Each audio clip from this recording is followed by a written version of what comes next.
Penampakan itu energi sebetulnya. Karena keinginan yang dalam untuk minta tolong. Cuman kita nggak peka. Ada penampakan malah lari, jurig. Nggak ada jurig di semesta ini. Yang adalah ruh-ruh yang belum bisa pulang. Dan setiap yang menampakkan diri kepada kita, pasti ada kaitan dengan kita. Mungkin untuk keluarga kita. Dengan cara apa mereka minta tolong? Karena mereka sudah tidak punya mulut untuk berbicara.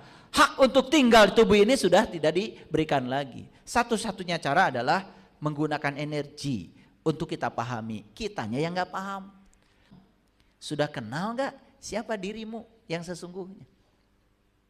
Karena kalau kita nggak kenal siapa diri kita yang sesungguhnya, satu bahayanya kita nggak tahu dari mana kita asal. Dua, kita tidak tahu apa sesungguhnya harus kita lakukan di sini. Yang ketiga yang berbahaya saat mati nggak tahu kemana harus pulang. Nyangkut di pohon kemboja. Saya minta dulu sama guru-guru saya minta ditutup supaya saya jangan lihat yang kayak gitu. Yang nyangkut-nyangkut itu ya kadang-kadang suka kelihatan. Cuman guru-guru saya mengatakan, bagaimana kamu bisa menolong mereka kalau kamu gak lihat? Justru kalau mereka menampakkan diri itu sebenarnya karena mereka ingin didoakan saja. Oh itu. Mereka bukan nakut-nakutin kita. Mereka itu sudah tidak punya tubuh untuk berkomunikasi dengan kita. Satu-satunya cara adalah menunjukkan yang namanya penampakan itu. Penampakan itu energi sebetulnya. Karena keinginan yang dalam untuk minta tolong. Cuman kita nggak peka. Ada penampakan malah lari, jurig. Nggak ada jurig di semesta ini. Yang adalah ruh-ruh yang belum bisa pulang. Dan setiap yang menampakkan diri kepada kita, pasti ada kaitan dengan kita. Mungkin untuk keluarga kita. Dengan cara apa mereka minta tolong? Karena mereka sudah tidak punya mulut untuk berbicara. Hak untuk tinggal di tubuh ini sudah tidak diberikan lagi. Satu-satunya cara adalah menggunakan energi untuk kita pahami. Kitanya yang nggak paham. Itulah, mohon maaf ya, kita tuh terlalu sibuk ya. Sibuk melakukan ini itu sembari tidak pernah menyadari yang dilakukan ini buat apa, dampaknya seperti apa, melakukannya seperti apa supaya hasilnya positif. Oke. Apa manfaat kita mengenali diri? Satu, mudah sekali meningkatkan kelebihan dan memperbaiki kekurangan. Lebihnya kita gampang untuk diasah, kekurangan kita menjadi pelajaran, memotivasi kita untuk terus memperbaikinya. Kan hebat. Dua, kita bisa lebih mencintai diri kita sendiri. Karena tidak mungkin kita bisa mencintai orang lain sebelum kita berhasil mencintai diri ini seutuhnya. Jangan-jangan karena kita tidak kenal diri kita selama ini, kita tidak cinta pada diri kita sendiri. Jangan-jangan malah menganggap diri ini tidak pantas, tidak layak. Waduh, pinter, dabdi majalmi bodoh. Orang lain sekolah, biaya dari mana? Jadi terus memposisikan diri sebagai yang tidak pantas. Memposisikan diri sebagai yang tidak layak. Hati-hati ketika kita merendahkan diri kita. Sebenarnya kita sudah merendahkan Allah yang ada dalam diri kita. Maka Allah bilang, ya sudah kalau begitu aku tergantung sangkaan kamu saja. Makanya nasibnya tidak berubah. Masalahnya itu saja. Penderitaannya tidak pernah keluar. Selalu di situ-situ saja. Ya, sakit-sakitan, duit nggak punya, konflik banyak. Wah, udah gitu bilang ini mah takdir. Tuhan macam apa yang mentakdirkan hamba yang dicintainya hidup menderita? Kita datang ke dunia ini untuk bahagia loh. Sudah dikasih potensi. Jasmani kita sempurna. Diberi kecerdasan yang bernama otak.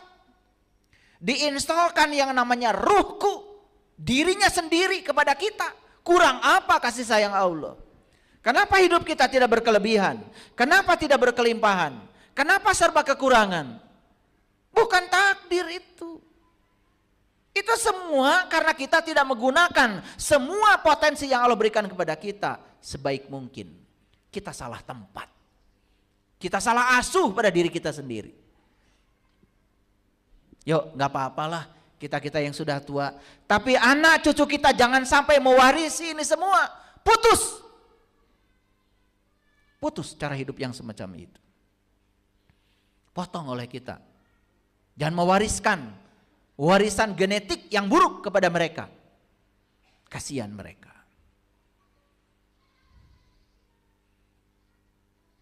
Tadi malam saya menyelesaikan sebuah persoalan.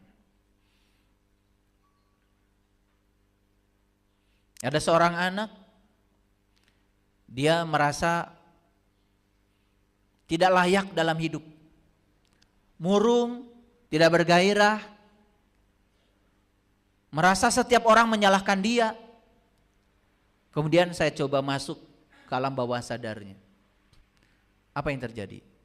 Ternyata selama ini dia mendengarkan kata-kata yang kurang bagus dari orang tuanya. Bahkan anak dipaksa harus begini, harus begitu, harus seperti orang tua mereka. Dan orang tua tidak mengerti keunikan anak ini. Ternyata begitu saya bongkar ke dalam, anak ini jenius. Saya menemukan jeniusnya di bidang apa. Tapi jeniusnya anak ini habis karena apa? Karena dia dibentuk oleh orang tuanya harus seperti yang orang tua mau. Ini orang tua yang tidak bijaksana. Anak itu tamu agung yang datang ke semesta untuk menjadi diri mereka, bukan jadi dirimu. Karena masalahnya bukan di anak ini, di orang tuanya. Saya panggil orang tuanya. Tapi orang tuanya kemudian menyadari. Setelah selesai semua di-healing oleh saya, yang terakhir adalah mereka saya suruh pelukan. Dan saat pelukan saya melihat energi cinta yang luar biasa muncul dari keduanya, dari orang tua dan anak. Dan pagi-pagi saya lihat anak ini penuh dengan gairah hidupnya. Selesai alam bawah sadar. Bayangkan. Jadi kalau anak kita ini mohon maaf tidak sesuai dengan yang kita mau, jangan-jangan mereka mewarisi pikiran-pikiran kita yang negatif. Dan sudah masuk di alam bawah sadarnya. Yuk sekarang kita sebagai orang tua terbuka kepada anak-anak. Jika perlu minta maaf gak apa-apa, jangan gengsi pada anak. Ya. Apalagi, mohon maaf. Terkadang orang tua tidak sengaja ya berkonflik dengan pasangan di depan anak. Itu masuk, itu menghujam ke alam bawah sadar. Ya. Yuk kita belajar kesadaran ya. Belajar kesadaran ya. Lebih mencintai diri sendiri. Yang ketiga, lebih mudah bersyukur. Yang keempat, mudah mencari solusi dan menentukan solusi buat diri kita. Yang kelima, mudah beradaptasi. Makanya kecerdasan tertinggi manusia dilihat dari kemampuan dia beradaptasi. Yang keenam, mampu menentukan pilihan dan tujuan hidup. Yang ketujuh, jadi lebih tahu potensi diri. Yang kedelapan, bisa lebih menghargai dan memahami perspektif orang terhadap dirinya. Coba, kalau ini semua manfaat ini sudah muncul dalam diri kita,